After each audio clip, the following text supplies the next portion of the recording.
Students, in the previous lecture, we covered two drugs of that acting on the nervous system that are aconite and ashwagandha. So, today we will discuss the next drugs which are covered under the category of drugs acting on the nervous system that are belladonna, ephedra and nux vomica. जो next drug हैं जो हम अब discuss करेंगे आज belladonna. First of all belladonna की बात की जाए तो बेलाडोना क्या है, ये इसका जो सिनोनिम है इसको बेलाडोना लीफ भी कहा जाता है और ये क्या होता है जो डेडली नाइट शेड लीफ भी इसको कहा जाता है. This is the synonym of belladonna. Now if we move to the biological source की बात करें तो बेलाडोना हम कहाँ से ऑब्टेन करते हैं. इट कंसिस्ट ऑफ ड्राइड और फ्रेश, ड्राई भी हो सकता है फ्रेश भी हो सकता है, फ्लावरिंग एंड फ्रूटिंग टॉप्स किसका ऑफ एट्रोपा बेलाडोना. जो प्लांट एट्रोपा बेलाडोना है उसकी जो फ्लावर्स हैं और फ्रूटिंग टॉप्स हैं, फ्रूट के ऊपर जो टॉप्स होते हैं, ठीक है, उसको ड्राई फॉर्म में भी और फ्रेश फॉर्म में भी यूज कर सकते हैं एट्रोपा बेलाडोना की. And it belongs to the family solanaceae family से बिलोंग करता है जो बेलाडोना है. If we discuss about the geographical source, अगर हम बात करते हैं ज्योग्राफिकल सोर्स ऑफ बेलाडोना तो it is mainly found in the जैसे साउथ यूरोप कंट्रीज में, इंग्लैंड और इंडिया में अगर बात करें तो इंडिया में ये कश्मीर एरिया में, हिमाचल प्रदेश में क्या इसको हम कल्टिवेट किया जाता है बेलाडोना को. Now this is about the geographical distribution of belladonna. उसके बाद अगर हम इसकी मॉर्फोलॉजी की बात करते हैं, मॉर्फोलॉजी या फिर ऑर्गेनोलेप्टिक प्रॉपर्टीज, ऑर्गेनोलेप्टिक कैरेक्टर्स, तो इसकी साइज की बात करें तो साइज कैसा होता है इसका, जो इसकी लेंथ होती है वो तो 5 to 25 सेंटीमीटर होती है और जो विड्थ होती है वो होती है 2.5 to 12 सेंटीमीटर, 2.5 to 12 सेंटीमीटर इसकी विड्थ होती है, ठीक है. और उसकी शेप होती है ओवेट, ओवल की तरह शेप होती है, ओवेट लैंसोलेट शेप होती है इसकी. एपेक्स की बात करें, इसकी एपेक्स कैसी होती है, अक्यूमिनेट मतलब कि इस टाइप की एपेक्स होती है, ज्यादा वो नहीं होती. ये जो एपेक्स है इस टाइप की होती है, इसको हम अक्यूमिनेट एपेक्स कहते हैं. बात करें मार्जिन की तो हमने लास्ट में किया था वो कुछ जो लीव्स होते हैं उनकी जो मार्जिन होती है वो डेंटेट होती है इस टाइप से, ठीक है. लेकिन इसकी जो मार्जिन है वो कैसी है, एंटायर, सिंपल इस तरह से, कोई इसमें प्रोजेक्शंस नहीं है, सिंपल होती है. इस तरह की मार्जिन्स को क्या कहते हैं, एंटायर कहते हैं. ये एंटायर होती है, पूरी मार्जिन इस टाइप की होती है कि कोई इसमें प्रोजेक्शंस नहीं होती, सिंपल इस तरह से बनी होती है. उसके बाद इसका कलर ग्रीनिश कलर का होता है ये बेलाडोना, जो इसके फ्लावर्स होते हैं फ्रूट, और जो ऑर्डर होती है वो बहुत ही इसकी स्लाइट ऑर्डर होती है, बहुत धीमी धीमी से इसकी फ्रेग्रेंस आती है. उसके बाद बात करें अगर टेस्ट की तो टेस्ट इसका कैसा होता है, बिटर टेस्ट का होता है. कैसा टेस्ट होता है इसका, बिटर टेस्ट का होता है. This is about the morphological characters or you can say that macroscopic properties, macroscopic character organoleptic characters of belladonna, ठीक है. उसके बाद इसमें कौन से केमिकल कॉन्स्टिट्यूएंट प्रेजेंट होते हैं which are responsible for the therapeutic action, जो थेराप्यूटिक एक्शन परफॉर्म करते हैं, रिस्पॉन्स देते हैं, उसमें जो बेलाडोना है it mainly consist of tropane alkaloids. इसमें क्या प्रेजेंट होते हैं ज्यादातर, tropane alkaloids. And that category of tropane alkaloids, कौन से ट्रोपेन अल्कलॉइड्स प्रेजेंट होते हैं, इट कंसिस्ट ऑफ एल हायोसाइमिन आप देख रहे हैं कि जितनी भी जो ड्रग्स हैं सीएनएस पे, जो नर्वस सिस्टम पे एक्ट करती हैं, उसमें अल्कलॉइड्स तो प्रेजेंट होते हैं और जो एल सायामिन है ये कॉमन है, ये मोस्टली प्रेजेंट होता है ये अल्कलॉइड. और कौन सा, एट्रोपाइन प्रेजेंट होता है, belladonnine and scopoletin, hyoscine, these are the alkaloids which are present in the drug belladonna, जो कि बेलाडोना में प्रेजेंट होती है. इसके बाद अगर अल्कलॉइड्स के अलावा इसमें क्या होता है, इसमें वोलेटाइल ऑयल होता है, पिरिडीन प्रेजेंट होता है, एक्सेप्ट इनके अलावा एल्कलॉइड्स के अगर बात करें, एल्कलॉइड्स के अलावा इसमें हाई वोलेटाइल ऑयल प्रेजेंट होता है और पिरिडीन प्रेजेंट होता है। कुछ पायरोलिडिन बेसिस भी इसमें प्रेजेंट होते हैं। These are the chemical constituents which are present in the drug belladonna में, ठीक है। Now if we discuss about the uses of belladonna drug, अगर हम बात करें बेलाडोना के यूजेस क्या होते हैं, सबसे पहले it is a parasympathetic drug. आपको स्टार्टिंग में ही करवाया था पैरासिम्पैथेटिक ड्रग है, तो इट मीन्स ये क्या करती है, जो नर्वस सिस्टम है पैरासिम्पैथेटिक नर्वस सिस्टम के ऊपर एक्ट करती है, ठीक है। जिसमें कि किसके साथ किस तरह की प्रॉपर्टीज होती है, इसमें एंटी कोलिनर्जिक प्रॉपर्टीज होती है, एंटी कोलिनर्जिक प्रॉपर्टीज। इसके बारे में आपको इंट्रोडक्शन में बताया था मैंने। It is also helpful in reduce the secretion, कुछ तरह के सिक्रीशन जैसे स्वेट है उसको कम कर देता है, रिड्यूस कर देता है। स्लाइवा सिक्रीशन रिड्यूस कर देता है, गैस्ट्रिक जूसेस भी रिड्यूस कर देता है, ठीक है। और it is also act as anti spasmodic, anti spasmodic की तरह भी एक्ट करता है, ठीक है। और it is also used as an antidote, antidote use होता है ओपियम का, और क्लोरल हाइड्रेट पॉइजनिंग हो गई तो उसमें एंटीडोट की तरह यूज होती है ये बेलाडोना, ठीक है। और डाइजेस्टिव डिसऑर्डर है जैसे डायरिया वगैरह है, उसमें भी बहुत ज़्यादा हेल्पफुल होता है। और बेलाडोना क्या होता है, यूज एज सेडेटिव्स, जो बेलाडोना का टिंचर होता है ना वो सेडेटिव्स की तरह यूज होता है। And it is also useful in the treatment of peptic ulcer, जो पेप्टिक अल्सर है उसके ट्रीटमेंट में भी यूजफुल होता है। तो बेलाडोना जो ड्रग है हर्ब है, ये बहुत ही बेनिफिशियल है। This is about the belladonna which is used comes under the category of drug acting on the nervous system.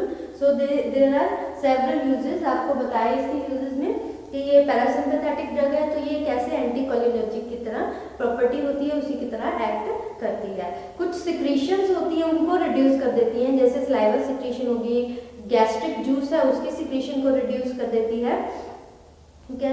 It also act as anti spasmodic, anti spasmodic की तरह act करती है। ये एंटीडोट की तरह यूज होती है in the chloral hydrate poisoning and opium में, उसके ओपियम पॉइजनिंग में एंटीडोट की तरह यूज होती है। पेप्टिक अल्सर के ट्रीटमेंट में यूज होती है, और जो इसका टिंचर है वो एज ए सेडेटिव की तरह यूज होता है, ठीक है। तो ये बहुत ही सारे इसके यूजेस हैं। Now move to the next drug that is ephedra.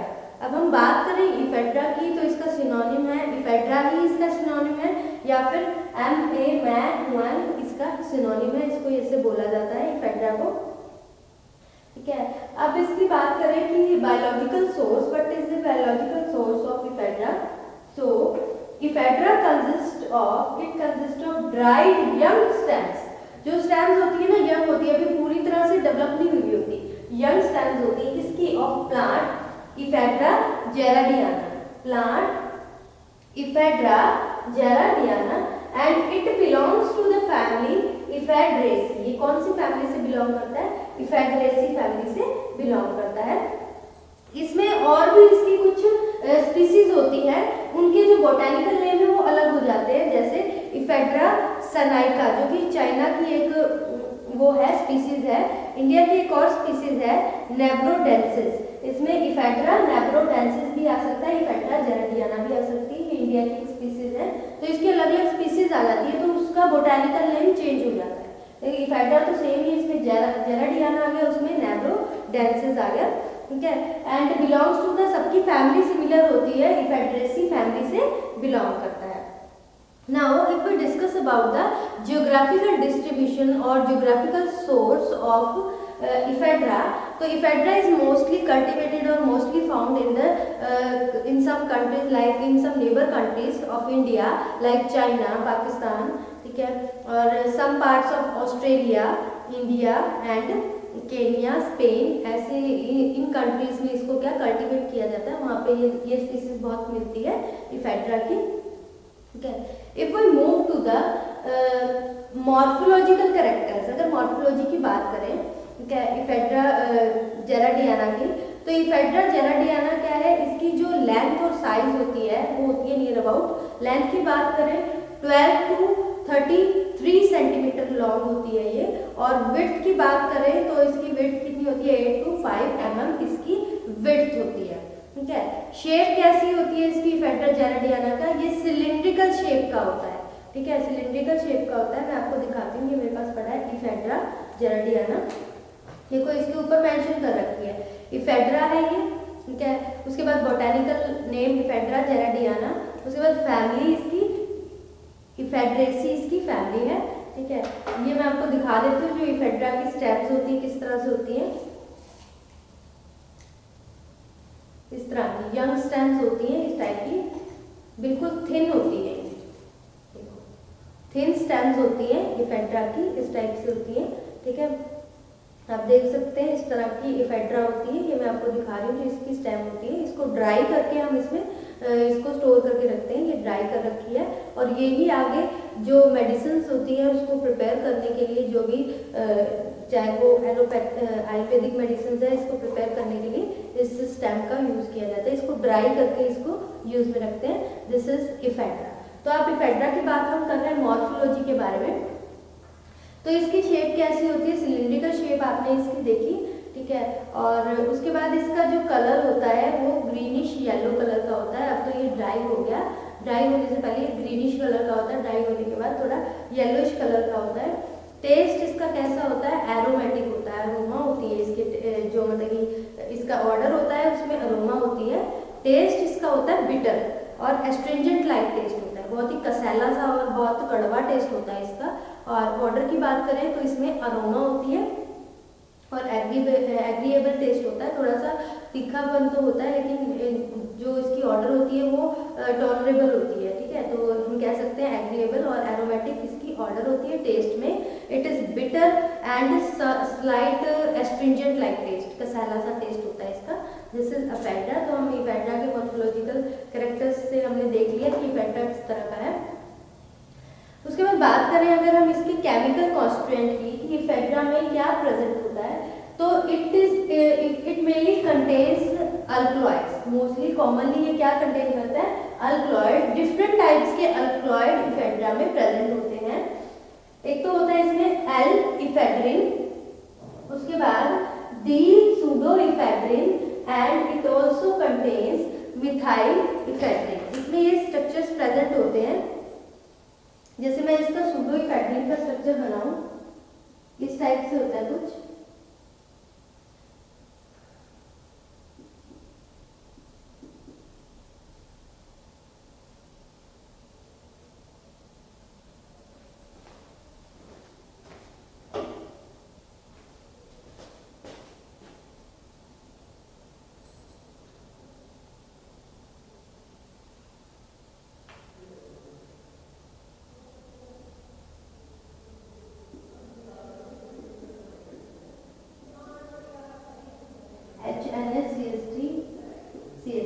ये जो डी सूडो इफेड्रिन है उसका स्ट्रक्चर है कि इसमें एक हाइड्रोक्सिल ग्रुप होता है,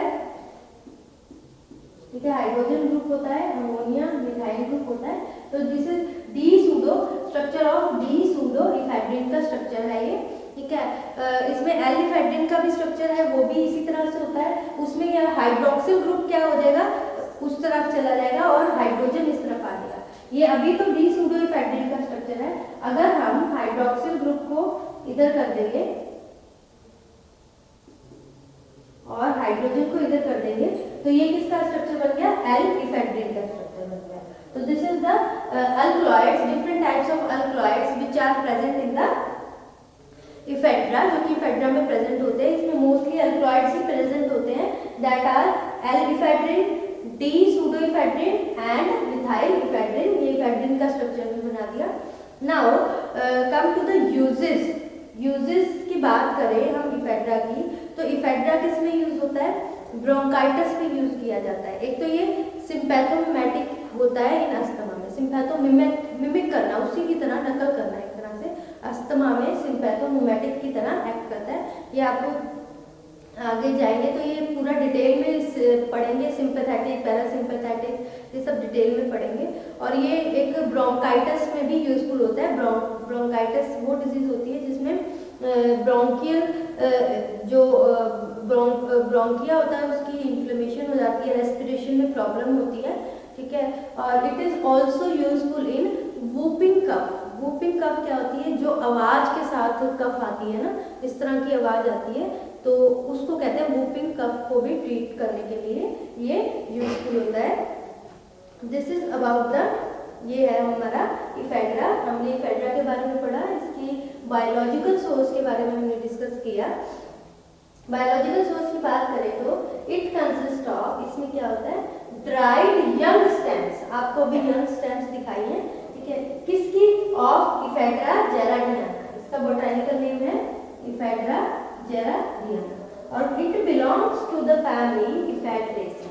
अब इसमें आपको स्पीसीज भी बताई थी इफेड्रा जेराडियाना के साथ साथ और कौन सी, नेब्रोडेंसिस स्पीसीज है। ये दोनों इंडिया की स्पीसीज है, कुछ दूसरे कंट्रीज की भी स्पीसीज होती है अलग अलग, तो आप उसमें बोटानिकल नेम कोई भी याद कर सकते हैं। और फैमिली सबकी सेम रहेगी, इफेड्रेसी।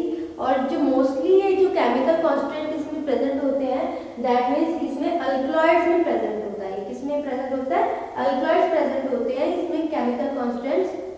That alkaloids are responsible for the therapeutic और फार्माकोलॉजिकल रिस्पॉन्स के लिए जो इम्पोर्टेंट होते हैं।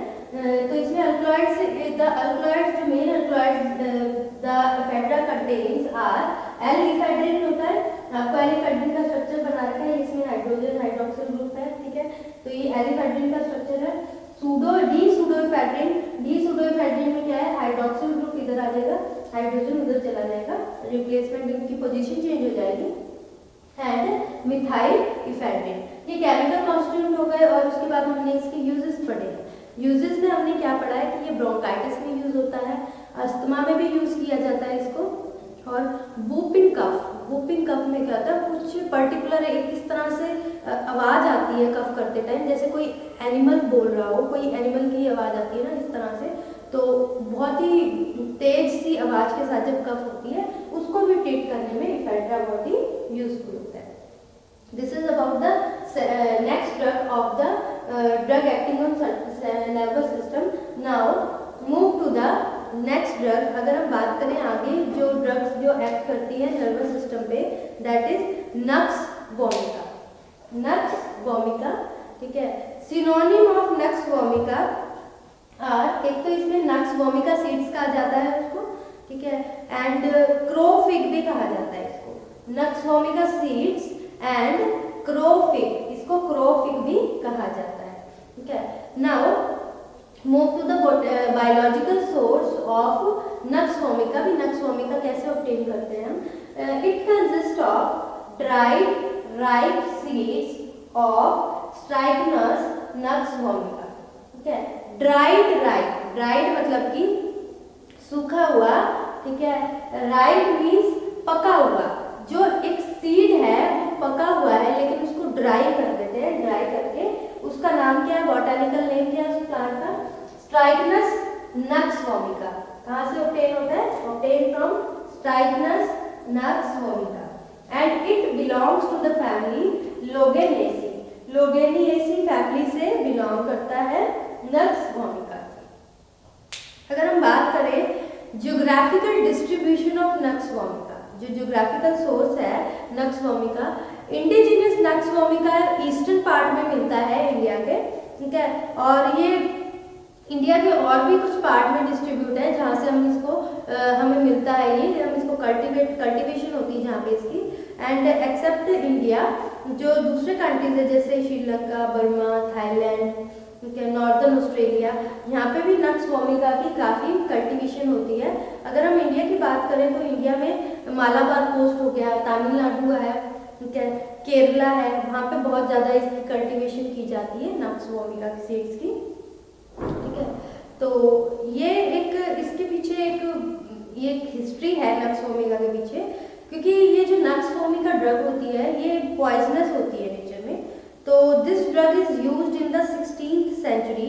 जब 16th सेंचुरी थी तब इस ड्रग को एनिमल को मारने के लिए, किल द एनिमल, इसको यूज किया जाता था, क्योंकि जैसे इसका नाम है स्ट्राइकनस, स्ट्राइकनस का मतलब ही होता है कि ये पॉइजनस है, ठीक है। और नक्स वोमिका इंडिकेट करता है नट को, फ्रॉम द बोटैनिकल नेम, इसी से डिराइव होता है कि जो स्ट्राइकनस का मतलब हो गया पॉइजनस, नक्स वोमिका एक तरह से नट की तरह होता है, ठीक है। तो स्ट्राइकनस नक्स वोमिका को जब पहले 16th सेंचुरी में इसको यूज किया था एनिमल्स को किल करने के लिए, लेकिन जो ये क्या होता है, ये जो नक्स वोमिका जो होता है, ये जो नट होता है, इसके कुछ वॉमिटिंग इफेक्ट्स भी होते हैं, ठीक है। लेकिन अब इसमें क्या होता है, कुछ अल्कलॉइड्स होते हैं, जैसे स्ट्राइकनिन हो गया, ब्रूसिन होता है इस ड्रग में, ठीक है। उसको आइसोलेट कर लिया जाता है और मेडिसिनल पर्पस के लिए इसको यूज किया जाता है नक्स वोमिका को, ठीक है। Now if we move to the morphological characters, अगर हम मॉर्फोलॉजी की बात करें तो नक्स वोमिका कैसा होता है, this is the nux vomica, ये नक्स वोमिका के सीड्स हैं जो मैंने आपको बताया अभी, इस टाइप का होता है ये नक्स वोमिका, इस तरह के होते हैं, ये इसके सीड्स हैं, ठीक है। और देखो इसके बॉक्स पे भी लिखा हुआ है, ये मेंशन कर रखा है कि नक्स वोमिका है, ठीक है। इसका बोटैनिकल नेम क्या है, Strychnos nux vomica, and it belongs to the family Loganiaceae family से बिलोंग करता है। इस तरह के सीड्स होते हैं नक्स वोमिका के, ठीक है। अब अगर हम बात करें इसकी मॉर्फोलॉजी की, तो इसका साइज कितना होता है, इसकी डायमीटर है 10 से लेकर 15 तक या फिर 30 mm इन डायमीटर होता है ये, ठीक है। और इसकी थिकनेस कितनी है, थिकनेस 4 to 6 mm इसकी थिकनेस होती है, ये इसकी डायमीटर और इसकी थिकनेस। उसके बाद ये डिस्क लाइक शेप है, शेप आपको दिख रही है कैसे, जैसे डिस्क होती है ना, वैसे डिस्क लाइक शेप है इसकी नक्स वोमिका की, थोड़ी सी फ्लैट है, डिस्क लाइक है, एक साइड से फ्लैट है, एक साइड से अंदर बिल्कुल अंदर की तरफ है, ऊपर से ये थोड़ी सी उभरी हुई है, इस तरह की इसकी शेप होती है, ठीक है। और ये जो कलर होता है इसका, ये पूरा ड्राई है, वैसे ये ग्रीनिश ब्राउन कलर का होता है, ये पूरा ड्राई है तो ये बफ कलर सा दे रहा है, तो ये ग्रीनिश ब्राउन कलर का होता है। और इसकी ऑर्डर नहीं होती, ऑर्डरलेस होता है ये, बिल्कुल कोई ऑर्डर नहीं होती इसकी। अगर टेस्ट की बात करें तो टेस्ट में ये बहुत बिटर होता है, बहुत कड़वा होता है, ऑब्वियसली पॉइजनस है तो बिटर ही होगा, ठीक है। फिर उसके बाद इसमें क्या होती है, इसके ऊपर ना जो सीड्स होते हैं, इन सीड्स के ऊपर एक थिक कवरिंग होती है, ये इसकी आप देख सकते हो कवरिंग है इसके ऊपर, ठीक है। मोटी सीड्स के ऊपर एक कवरिंग होती है, ठीक है। और ये सीड्स होते हैं ना, इसको अगर हम तोड़ना चाहे, ये बहुत हार्ड होती है, ये ब्रेक नहीं होती, ये ऊपर कवरिंग है और इसके अंदर सीड है, और इसको अगर हम ब्रेक करना चाहे तो ये बहुत हार्ड होता है इसको ब्रेक करना, ठीक है। तो इसको क्या किया जाता है, इसको अगर हमने ब्रेक करना है तो हम इसको क्या करते हैं, बॉयल करते हैं सीड को, ठीक है। फिर उसको दो ट्रांसफर सेक्शन में इसको काट सकते हैं, अदरवाइज इसको वैसे नहीं ब्रेक कर सकते, ठीक है। तो दीज आर द, हम कह सकते हैं, मॉर्फोलॉजिकल कैरेक्टर्स और organoleptic properties of nux vomica, ठीक है। तो अब हम बात करें ये नक्स वोमिका की कि इसमें कौन कौन से केमिकल कॉन्स्टिट्यूएंट्स प्रेजेंट होते हैं, which are responsible for the physiological, which are responsible for the therapeutic activities, therapeutic response के लिए, जो कि जो केमिकल कॉन्स्टिट्यूएंट्स है, it contains mainly indole alkaloids, इसमें क्या होते हैं, बिटर इंडोल अल्कलॉइड प्रेजेंट होते हैं, बिटर इंडोल अल्कलॉइड होते हैं इसके अंदर, जो मेन कॉन्स्टिट्यूएंट होता है, मेजर कॉन्स्टिट्यूएंट होता है, ठीक है। एंड विच कंसिस्ट ऑफ, जिसमें क्या होता है, स्ट्राइकनिन एंड ब्रूसिन, इसी स्ट्राइकनिन और ब्रूसिन को क्या अल्कलॉइड्स, ये जो अल्कलॉइड्स होते हैं इनको एक्सट्रैक्ट किया जाता है। It also contains alpha colubrine and beta colubrine, ये भी कंटेन करता है।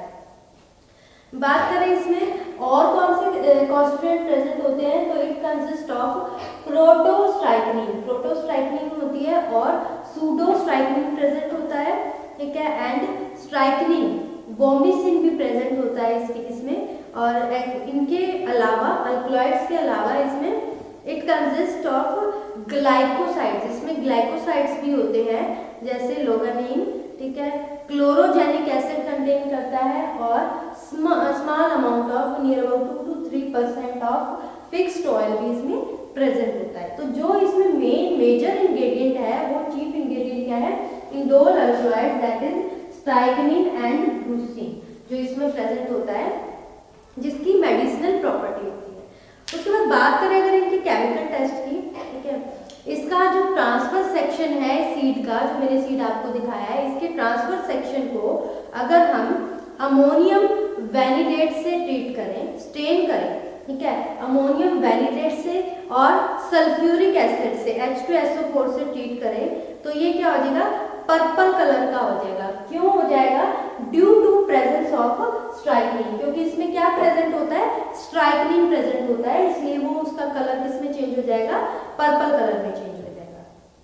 और इसका क्या टेस्ट होता है, अगर हम जो ट्रांसफर सेक्शन है, जो नक्स वोमिका का सीड है, उसके ट्रांसफर सेक्शन को ट्रीट करें, स्टेन करें कंसंट्रेटेड नाइट्रिक एसिड के साथ, तो उसके जो सेल्स हैं वो किस में कन्वर्ट हो जाएंगे, येलो कलर में कन्वर्ट हो जाएंगे। क्यों होंगे, due to presence of brucine which indicates the presence of brucine. अगर हम इसको ट्रीट कर रहे हैं अमोनियम वैनिडेट से और सल्फ्यूरिक एसिड से, तो जो पर्पल कलर है वो इंडिकेट्स करेगा कि इसमें स्ट्राइकनिन प्रेजेंट है। अगर हम इसको कंसंट्रेटेड HNO3 के साथ नाइट्रिक एसिड के साथ ट्रीट कर रहे हैं और उसके जो सेल्स हैं जो हमने स्टेन किया था उससे कंसंट्रेटेड HNO3 के साथ वो येलो कलर के हो रहे हैं, दैट मीन्स वो क्या इंडिकेट करते हैं कि उसमें ब्रूसिन प्रेजेंट है, ब्रूसिन की प्रेजेंस को इंडिकेट करता है, तभी वो येलो कलर का हो गया, ठीक है। और अगर हम स्ट्राइकनिन को सल्फ्यूरिक एसिड के साथ ट्रीट करें with combination of potassium dichromate, तो it will gives the violet colour. हमने इसको सल्फ्यूरिक एसिड और पोटेशियम डाइक्रोमेट के साथ ट्रीट किया तो ये कैसा कलर देता है, वायलेट कलर देता है, जो धीरे धीरे किसमें, रेड में कन्वर्ट हो जाता है। रेड में कन्वर्ट होने के बाद वो थोड़ा येलोइश कलर में आ जाता है, ठीक है। तो ये किसके कारण होता है, क्योंकि उसमें स्ट्राइकनिन प्रेजेंट है। तो these are the chemical test which indicates the presence of indole alkaloids, that means presence of strychnine and brucin in nux vomica। ये इसके कुछ केमिकल टेस्ट हो गए। उसके बाद बात करें अगर इसकी यूजेस की, तो ये क्या होता है, बहुत ही टॉक्सिक है, आपको पता है, ठीक है, but it is used as respiratory stimulant की तरह यूज होता है। अगर किसी केस में पॉइजनिंग के केस में पॉइजनिंग हो गई है और रेस्पिरेशन प्रॉब्लम हो रही है तो रेस्पिरेटरी स्टिमुलेंट की तरह एक्ट करता है। और ये किस लिए यूज होता है, जो ब्लड प्रेशर है उसको इंक्रीज करने के लिए, बीपी को इंक्रीज करने के लिए जो स्ट्राइकनिन और ब्रूसिन होते हैं ये यूज होते हैं। स्ट्राइकनिन यूज होता है, ये बीपी को इंक्रीज कर देता है। It also helpful in stimulation of cardio, strychnine cardiovascular system की स्टिमुलेशन में भी हेल्पफुल होता है, ठीक है। एंड ये जो अल्कोहल पर्पस के लिए भी यूज होता है, जो कमर्शियल अल्कोहल की प्रोडक्शन करते हैं ना, उसके लिए भी नक्स वोमिका यूजफुल होता है। तो this is about the uses of nux vomica, ठीक है। हमने पढ़ा नक्स वोमिका के बारे में। ये नक्स वोमिका सीड्स होते हैं, इसके बारे में आपको बताया कि ये बहुत पहले पॉइजनस होता था। पॉइजनस होने के कारण इसको 16th सेंचुरी में जो एनिमल्स थे उसको किल करने के लिए यूज किया गया, लेकिन जब पता चला तो इसमें इंडोल अल्कलॉइड्स हैं, स्ट्राइकनिन एंड ब्रूसिन, जो कि बहुत यूजफुल है for treatment of some disease, तो उसको एक्सट्रैक्ट करने लग गए। ये कहाँ से एक्सट्रैक्ट किया जाता है, dried seeds of Strychnos nux vomica से इसको एक्सट्रैक्ट किया जाता है, ठीक है। लोगैनिएसी फैमिली से बिलोंग करता है। तो this is about the some drugs which are used in the acting on the nervous system, जो नर्वस सिस्टम पे एक्ट करती है। हमने आज जो ड्रग्स कवर की हैं दैट आर बेलाडोनाली, next is ephedra and last drug is nux vomica. अब हमारी इस चैप्टर की 2 ड्रग्स पेंडिंग है, that is opium and cannabis, वो हम नेक्स्ट लेक्चर में